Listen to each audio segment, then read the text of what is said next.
made coated fangs. A long, coarse tongue whipped from between his teeth, wiping his wet maw. His gray fur took on a fuchsia tint under the red bulb. His eyes were blazing white. "Strip," Vex shouted. Mason's limbs weakened. He did as he was commanded. "Get on your knees." Mason hit the ground. Vex circled, prowled. Tendons in his haunches bulged with every step. His torso was that of human bodybuilders. It rippled with swollen steroidal muscle. A thin layer of fur sprouted across his entire form, highlighting contours of sinew. And between his legs, that foot-long cock with its glorious network of veins, the type of cock Mason had first seen in wolf kink CGI porn, which led him into the sprawling universe of wolf kink literature, never imagining he could experience it for himself. It was a cock that Mason worshipped in secret visits to virtual reality, a cock that haunted his dreams, the last thing he saw before waking up every morning, next to Yunho, who had no idea Mason possessed a parallel digital life that occupied an alarming amount of space in his psyche. Ironically, it was Yunho who'd awakened this kinky impulse during the violent fuck spree into which they'd sublimated their mortal fear in the weeks leading up to Yunho's cancer surgery. But after the successful operation, Yunho had zero interest in anything but the most vanilla sex. Mason worried a return to BDSM would trigger Yunho, remind him of his encounter with death, and so Mason never brought it up. Instead, he sought erotic obliteration from lupine sex workers in the nether regions of virtual reality. Vex slapped him across the face with his cock. The force of the blow triggered his iOS Cerebrum's advanced haptic technology and sent a wave of divine pain surging across his skull. "Lie down, bitch," Vex snarled. Mason scuttled, beetle-like, onto his back. Mason was canine sexual, though he was terrified to admit this to anyone, especially Yunho. How to explain his sexual attraction to half-canine, half-human avatars, and more specifically Vex, the gray wolf muscle god who was the only entity that could make him come? Yunho and Mason had only discussed the bounds of their open relationship within actual reality. Never had they broached the gray area of hiring virtual reality sex workers, though Mason suspected Yunho wouldn't approve. It wasn't just that Yunho, like many others in the wake of the news stories that had exposed their community, made the occasional derogatory joke about canine sexuals. What worried Mason was the fact that sessions with Vex were brutal, transcendent, almost spiritual. Sex never felt like this with Yunho. A coil of rope appeared in Vex's hand. He snarled, "What brings you crawling in here today?"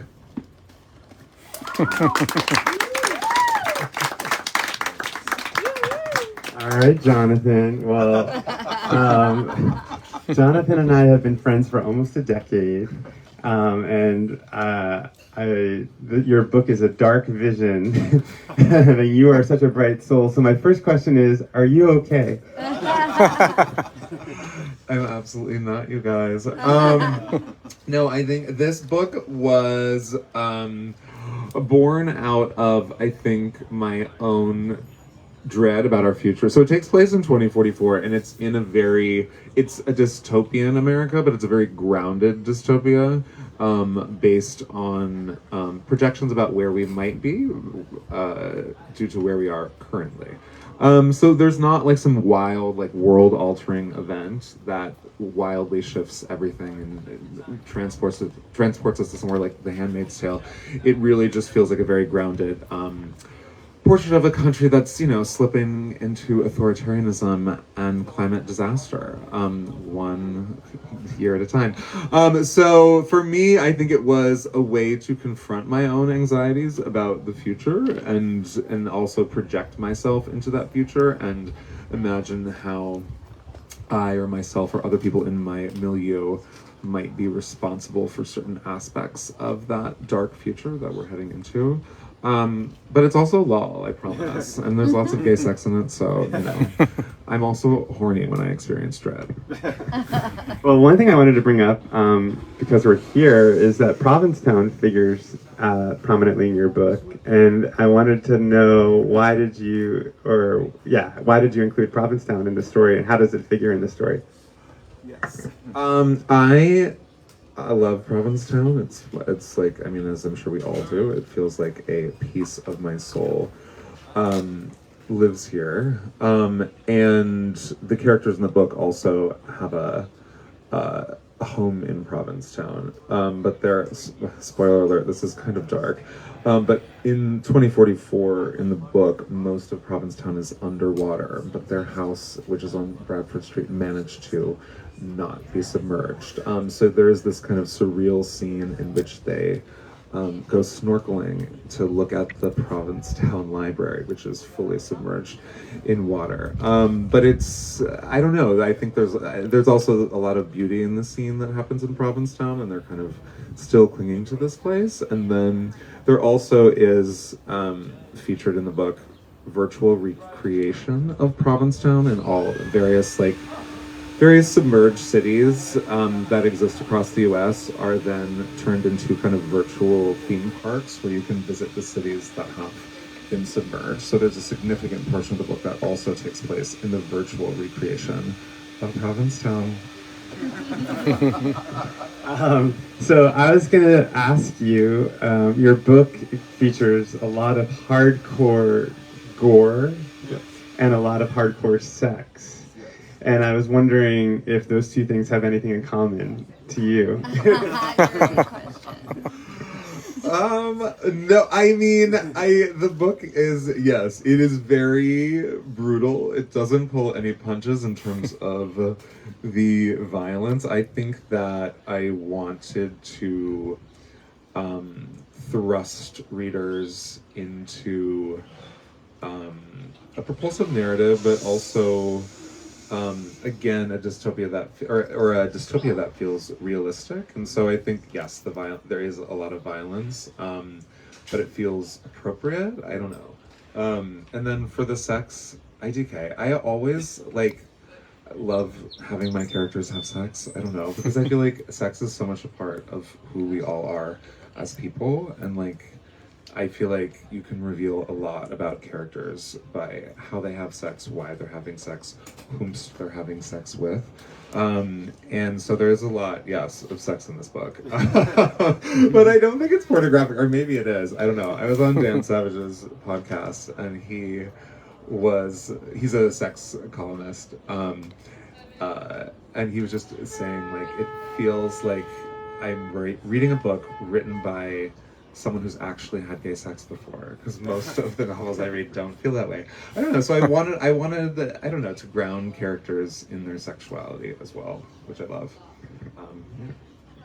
I'm still waiting to have gay sex before I can write about it, so.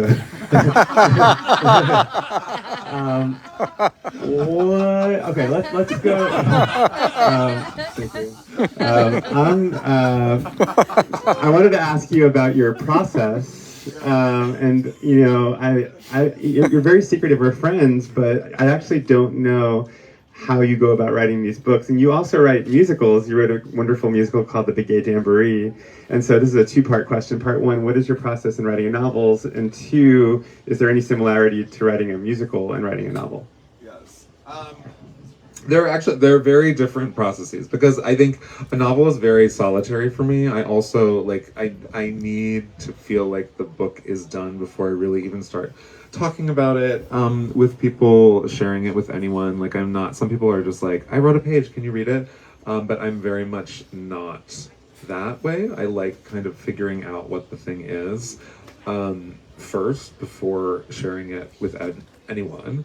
And with theater, it's a very different process, because it is so wildly collaborative. You're collaborating with huge teams of people. The work is all, you work so much out in workshops, in the rehearsal room. You're working with actors who are helping you shape the material. You're then writing for the actors that you're working with. You're working with a director. You're working with sets, costume. I mean, it's a very collaborative medium. So that's why I do like theater, because it's just kind of fun and lol, and you get to make fun things with people.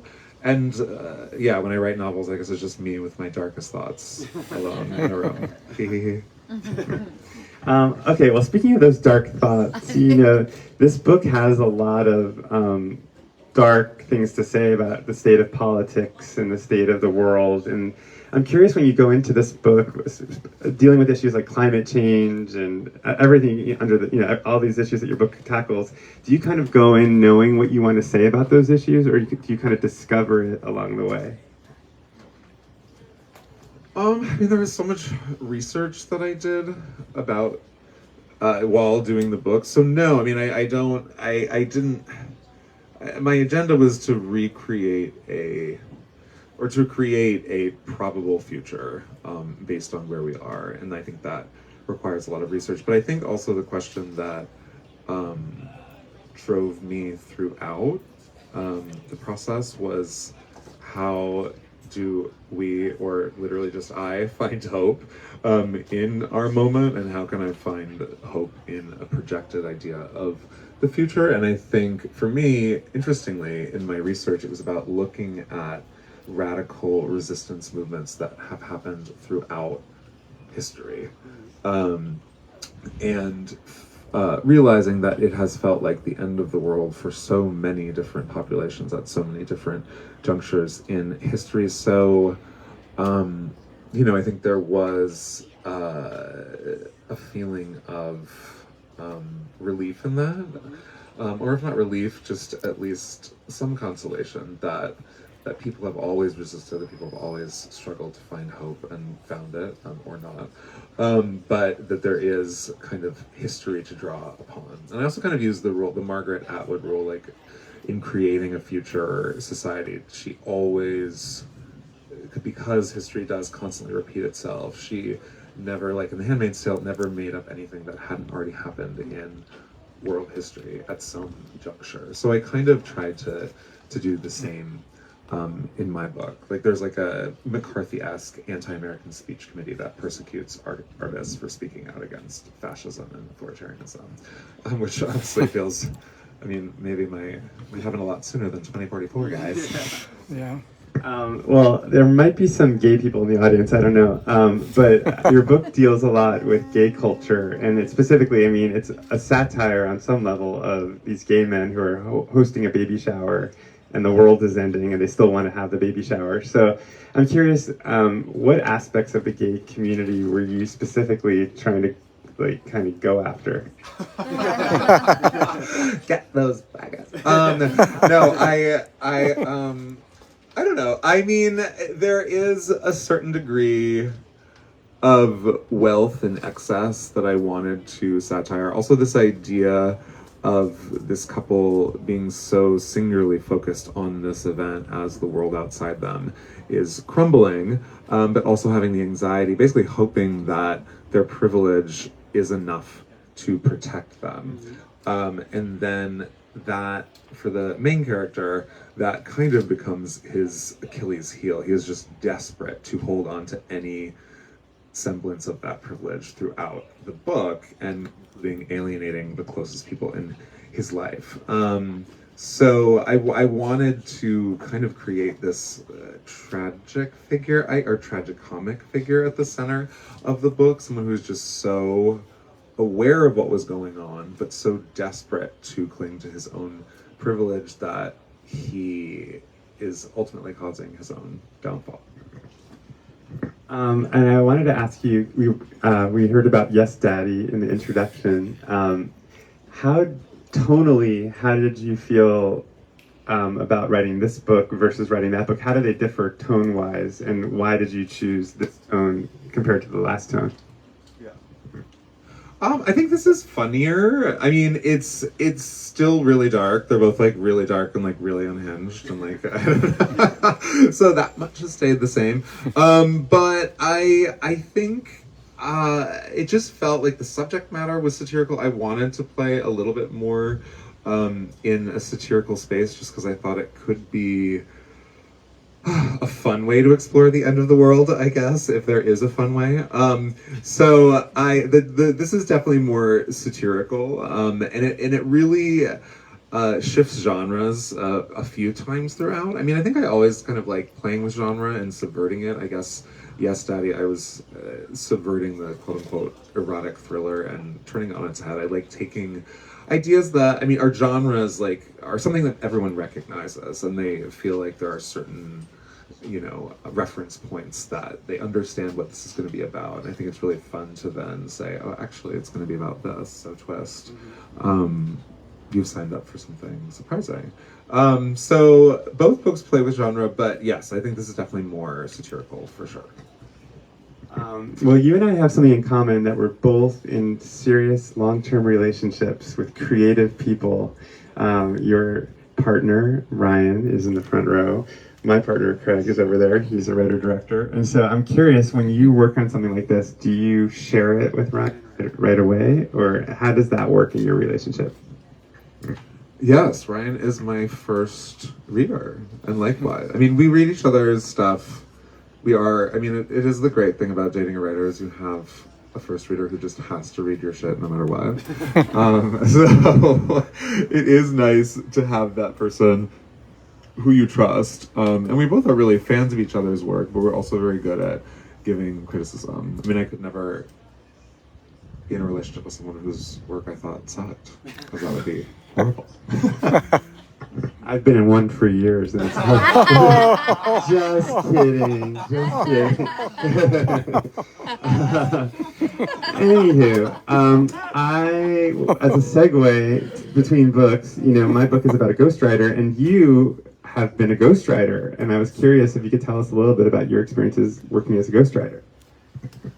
Sure, yes. I mean, that is, it's a really interesting, and I'm sure we'll talk about this a lot, it is a really interesting profession in that you become extremely close with this one person. Your goal is to basically become them, so you have to spend so many hours interviewing them, working with them, and it is very intimate. You become almost like a therapist to this person. And so it can be very also intense work. And it's also very, I like the term collaborator, which is what's popularly used now, because it is a real collaboration, because it's a real back and forth. You have to really get this person. I mean, yes, you're the one usually writing the majority of the book, but it is a very intimate relationship. So let's get into your book. All right. Well, good job, Jonathan. Round of applause. Now, it's funny because I've done a bunch of book events and readings, and Ryan was teasing me because I didn't read from my book at any of my readings. I just did Q&As. So I'm going to read from the beginning of my book. Food Person. Oh, I should say what it's about. It's about a ghostwriter who ghostwrites. It's about a timid, insecure ghostwriter who ghostwrites a cookbook for a celebrity who's fallen on hard times. Was that good? Yeah, you guys, okay. Chapter 1, Soft Peaks. Isabella Pasternak baked treats to bring to work every day, not as a way to endear herself to her coworkers, but as a way to avoid them. At Comestibles, the digital food magazine known for its conversational style, chic design, and hot takes on food, are lima beans the new chickpeas? The case for canned Parmesan cheese. Why we're totally over anchovies. Isabella was more appreciated for her peanut butter blondies than she was for her personality. That's because despite years of her late father's regaling her with the same advice, people skills matter more than book smarts, she refused to accept that she needed to network in order to advance. Why go out for work drinks when you can hand out peppermint s'mores, write a cute essay about paninis, and call it a day? For Isabella, forced camaraderie was worse than boneless, skinless chicken breasts. All right, I think I'm going to stop there. Was that too short? I don't know. I didn't have any virtual werewolf sex in mind, so. Darn. Oh my God, there's no virtual. I wish honestly Isabella had virtual werewolf sex. Well, so tell me a little bit more about. I feel like a lot of people's first novel. I know this is true for me. It was not autobiographical, but it had a lot of me in it. Mm-hmm. And in reading this book, I feel like there is a lot of you in Isabella. I don't know if you see this or agree, but I'm just curious to know how much of how you formed the protagonist's character and how much of yourself went into her. That's a funny question because when Craig read the book back, I said to him, Craig's my husband in the second row. I said to him, aren't you proud of me? Like, I wrote this incredible character. I pulled her out of thin air and I created her. And I just shaped her like Michelangelo. And Craig was like, you wrote yourself. She's you. So I personally think she's more, I mean, I have my anxieties and insecurities. I think she's more extreme in that regard. I think she's like absolutely terrified to be in a public setting. She doesn't want to be on camera. I'm a little more comfortable with that kind of stuff, but I don't love it, but I can do it. And I think, so to set up her arc, I wanted her to be as insecure and as denying in a way as possible. I wanted that to be in contrast to the celebrity character Molly, who is self-obsessed and, selfish. So I wanted them to sort of change each other along the way. Yes, and I also want to ask you about their relationship. So Molly is kind of like this Lindsay Lohan-esque, just like mess of a starlet. And I'm curious. First, I want to talk about the ghostwriting aspect of it, because they have to spend a lot of time together and they learn a lot about each other. But in terms of the ghostwriting aspect, because I know you've also ghostwritten a cookbook, which was, what happens in this book. How much did you pull from that experience, if any? And why choose the ghostwriting of the cookbook kind of as the main meat of the book? Well, it's funny, so I signed an NDA, so I can't say who the celebrity was who I ghostwrote for, although Jonathan knows who it is. But that experience was very positive. The celebrity that I worked with, he or she, or they, I'm not revealing their gender, was incredibly kind and sweet and just like lovely. But in terms of the work of it, they had a stack of recipes and they were writing a cookbook and they didn't have a lot to say about the recipes. They were family recipes, they're from their mother, their grandmother, but it was like, okay, here's a corn pudding or like a, souffle recipe, and it's like she or he said, I don't know what to say about this. Like, what do I say about this corn pudding? So like, then it's like, you have to do a head note. So then it was like therapy. I was like, well, what does corn mean to you? What memories do you have about corn? What is your association with corn? What childhood moment? And so that idea that food was going to be this way to sort of draw this person out was the germ that I was like, oh, that's a really good idea for a novel, because if it's a celebrity who seemingly on the surface is really shallow and as in the stereotype would be a celebrity doesn't eat anything and hates food, which at first is what you encounter in this book. But if there's more to the story and more to unpack, and if Isabel is able to kind of unlock the celebrity through food, that would be a good arc for a story. So I think the real experience gave me the germ of the idea, which led to the novel.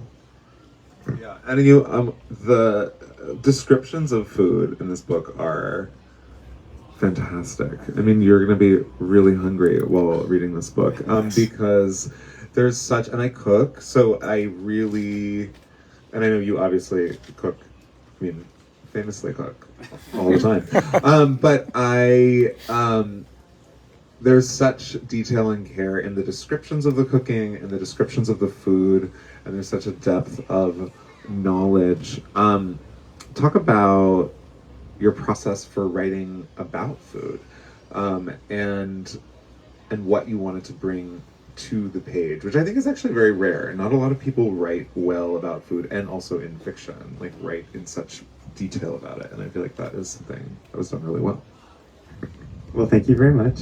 Not only are you a cook, I taught you how to cook. Come on. Yeah, you literally came to my kitchen and I taught you 3 recipes the very first time you ever cooked. Okay. I don't like pretentious food writing. I really, it makes my skin crawl. My least favorite, the biggest food cliche to me, a pretentious food writer is, I bit into the peach and the juices drip down my arm. You'll find that in almost every example of food writing, and it's just oh my god, the dripping of the juices down there. So I think my goal when writing the book was to describe food in a way that felt conversational and real, and a way almost like the way I would describe it to a friend. So that it didn't feel hoity-toity, it just felt approachable but yet vivid. And then I was a food blogger for 20 years, so I had to describe to people what these things tasted like that I was cooking. And so I just had a lot of practice doing it. And there's a section in there where Isabella makes scrambled eggs. I think we talked about this the other day, but she makes scrambled eggs for herself. And I just described the way that I make it for myself, which is that I don't like it too custardy. I know you like it custardy, but I don't like it like really hard. I don't like it custardy. I like it somewhere in the middle. So I really go into great detail about like she melts the butter in the pan and watches it sizzle. And, it's just very practical, like details, but the real things that happen. And then she whisks the eggs with some salt and till the whites and the yellows mix together. So just sort of like they're what's the word? They're vivid images, but they're natural, they're conversational. I don't know. Hopefully they're not like pretentious. They're really not. I mean, you really feel like you're in the kitchen. You really feel like you're cooking. It feels like a very real representation of what happens, and I think it's very, I don't know, it's very fun to read and kind of a rare thing to read.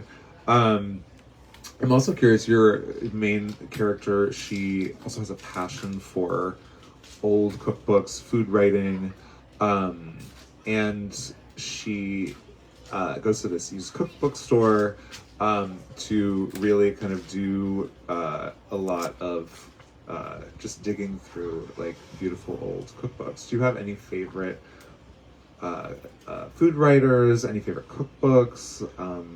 What would you choose if you were in that old cookbook store?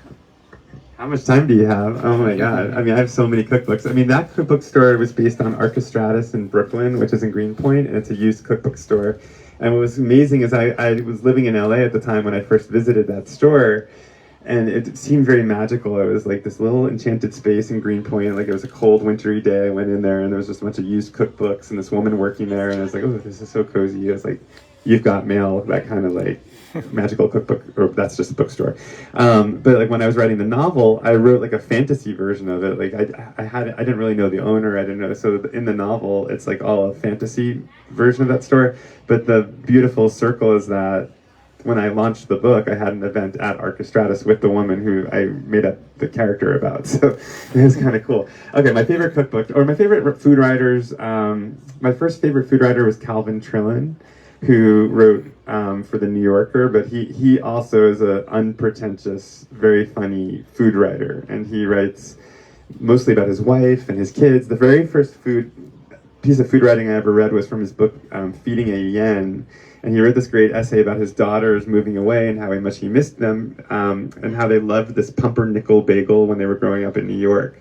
And he felt like if he could only track down a pumpernickel bagel, he can get his daughters to move back. So it's about him like going around New York trying to find this bagel. So just that kind of like weaving together of narrative, humor, emotion, personal stuff, like I just love that.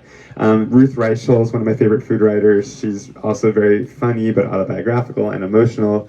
I like funny, autobiographical, and emotional, so those are my things. Amanda Hesser wrote a book called Cooking for Mr. Latte, which is about her courtship of New Yorker writer Tad Friend. And she, when she started dating him, he would put sweetened lows in his he would drink a latte after dinner, which she found disgusting because it's a big cup of milk. And then he would put like sweetened low in it, and she was grossed out. So the book is sort of like a Sex in the City, where she's trying to like teach him about food as she's courting him. And then in terms of cookbooks, I have a whole huge collection, you've seen it, of cookbooks, but I have a lot of used cookbooks and old cookbooks.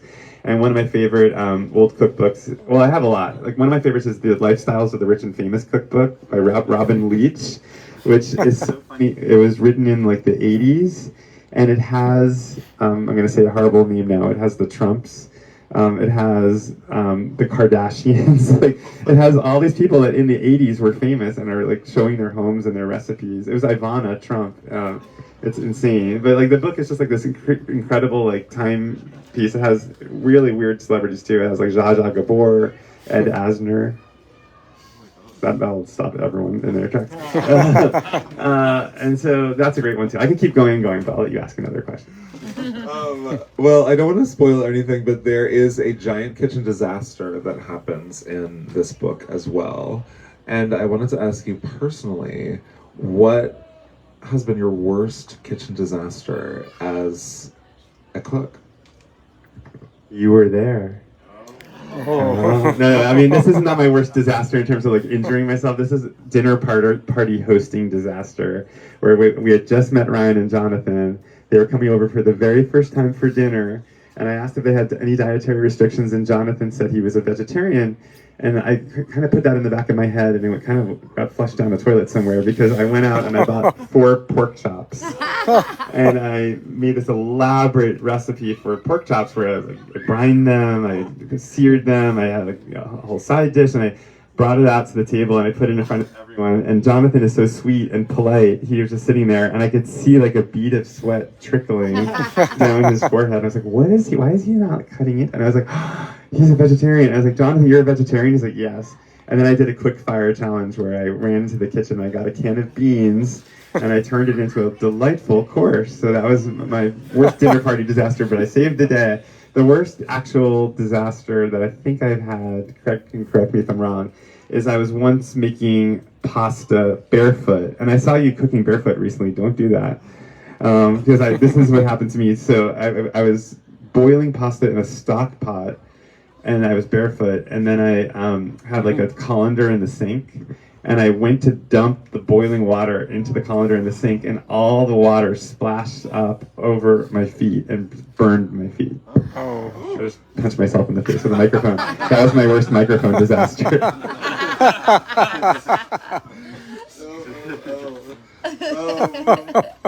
Okay, well, I think it's 6:50, so let's all go eat dinner somewhere. I mean, I feel like this is the You might perfect- want to let them ask some questions from the Yeah, audience. does anyone have any questions? There could be. Yes. Curious for both of you, what was the process of getting published? Did you have to make any major changes from what you were originally trying to do? I've been very fortunate to find editors who are just as crazy as I am. So I felt very lucky to have an editor on this book. They are so fantastic and so smart, and just wanted to make the book more of what it already was. So I feel very fortunate. And the publishing house also was very much, in general, like, let's push this crazy book out into the world, but not try to hide it or make it something else. So for me, yes, I feel very fortunate, and that with both my books, I've been able to find editors, and it's kind of like both books are so kind of crazy, fun but crazy. So I think you need someone who's equally willing to push the boundaries, and I think those are the people that raise their hands to ultimately purchase the book. Is people who are willing to take risks, who are willing to push the envelope, who are willing to like really go there with me and enjoy doing it. So.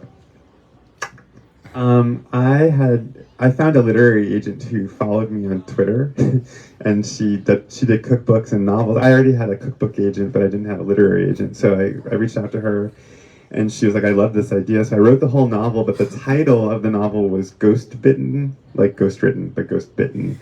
And she's like, "I love the book," but she's like, "I hate the title," and she's like, "It sounds like a YA vampire book." So she had me do like a list of possible titles, and I included, I wrote like famous food person, and she's like, "I like food person," and then so that was the big change. And then my editor, her name is Jenny Jackson, and she's a novelist herself. She wrote a book called Pineapple Street, and she was a great editor. I mean, she just had like very subtle changes that made huge differences in the book. So it was a great process. Good note on the title. Yeah, good note on the title. Any other questions? Yes. How did you come up with or how did you end up with the book covers that you ended up with? Yours looks like it's a cone through pasta. How did we come up with our book covers? Honestly, my publisher sent me this cover and like, "This is your cover." So, I mean, I guess I could have fought it if I didn't like it, but I loved it because I just thought it was so vivid and so memorable, and so actually I think it captures the story, because it's like, you know, like a Hollywood celebrity like combing her hair and then a food person. So it's, you know, the British cover is hilarious. It's a pair of breadsticks as legs and a pair of boots. It's insane. You should look it up. I lucked out. I mean, they sent me a few options, and this just seemed the most arresting, because it's just kind of like people having a cocktail party while there are horrific explosions in the background. So it felt like it captured kind of that central irony of the book, throwing a party at the end of the world.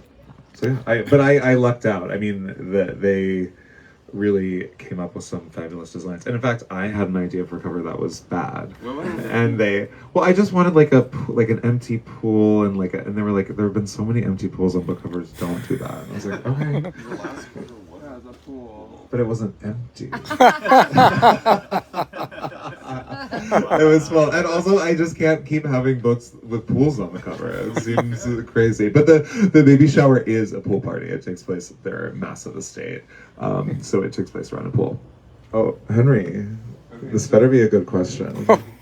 So I feel like both of you have your niche. That Adam, you've written so much about food, and Jonathan, so much about gay people, sex, and you both do these niches so well. But I'm wondering if you ever have the inkling or desire to kind of go in a very radically different direction, or if you could, maybe I know you love doing what you do, but if you could go in a very different direction, what might that be? Oh my god. I don't know. I'm just so myself. I can't ever. I just kind of write whatever weird things are happening in my brain. So I think I can't. I literally can't. Well, I mean, there's plenty of not. Well, there are mostly queer people, but there are. I mean, I don't know. I guess I just.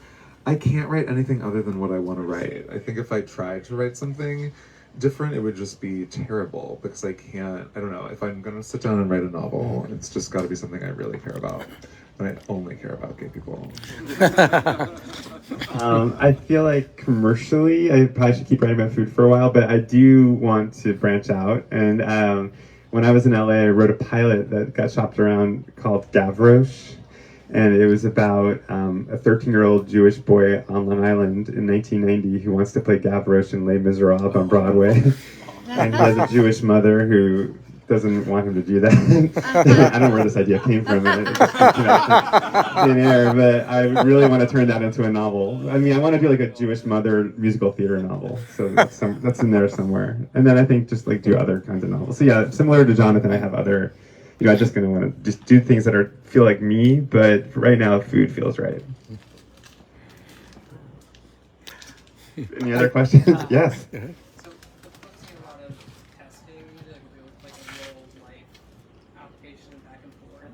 With this being your first novel, did you feel like you had to do any real life testing? I know that you were a ghostwriter, but outside of that, did you feel like it? Test it with Really, an audience? bring the experience back to the book. I think he means food testing. Test the recipes? Test recipes, yeah. Or test whether that it was was my fun. comparison. Yeah. Like you come from a background of food writing, which Yeah. requires a lot of testing and going back and forth between real world back to the book and what you're writing. Yeah. With this being your first novel, did you feel like you had to test out an experience or work on something like do an adventure to kind of get into what you Right. had to bring into it? But I have to go out in the world and try out things. No, I just made it all up. I mean, my real life experience ghostwriting a celebrity's cookbook was the real life experience. But yeah, thank you. Any other questions? Yes. Go ahead. Okay, this is for both of you. I want you each to think about the characters in each of your books that you hate the most. Oh. Do you have them in mind? Yes. And now, who are they inspired by? Oh my god, dramatic. Well, mine actually, so I would say I mean, this is an easy question because the person is a real person. But in 2044, Chris Pratt is governor of California. So that's what I hate the most in my book. There's Isabella at the beginning works for a digital food magazine, and her boss is kind of a monster, and she's sort of an amalgam of a couple of people I've met in the food world. I won't say who they are, but yes, she's a pretty nasty person. That's all I'm gonna say. I'm not telling you. Yeah. No, it's actually not. I mean, it's not based on one person. It's just an amalgam of a lot of different people, and maybe Gwyneth Paltrow's in there somewhere. Gwyneth? Oh no. Hope she's not watching. Sorry, Gwyneth. I love you, Gwyneth. Don't worry. All right. I do have a question Yeah. for you, but which is I thought you were going to ask what I was going to ask, but you had a different twist on it. But I did want to say before I asked that I really would have thought, that your peach description, that, if it had been in your book, see, because I was thinking immediately, Call Me By Your Name. 'Cause I could never think of a peach in the same way after that movie, the book and the movie. But anyway, wanted to ask you, because you obviously know each other well and have read each other's books, if there was one character out of each book that you liked from the other person's book that you would want to put into your book. Had you thought about that? And if there is somebody, who would that be? Not even how that would happen, but is there a character in each book that you might like to poach and have I in think there? my book could use a virtual werewolf sex worker. I think that Isabella needs better sex, and I think it would really help her. No, I mean, your characters are so, I mean, I don't know if any of your characters would fit into my book. I mean, I guess if one of them wanted to write a cookbook and needed a ghostwriter. But no, I can't think of one. How about you? Yeah, we're gonna bring Isabella into the VR dungeon and get her tied up. Yeah. Maybe we'll have a peach crossover. Yeah. I love it. Love it. Well, thank you, Thank you. everyone. Yeah, thanks. Have good dinner. See you all at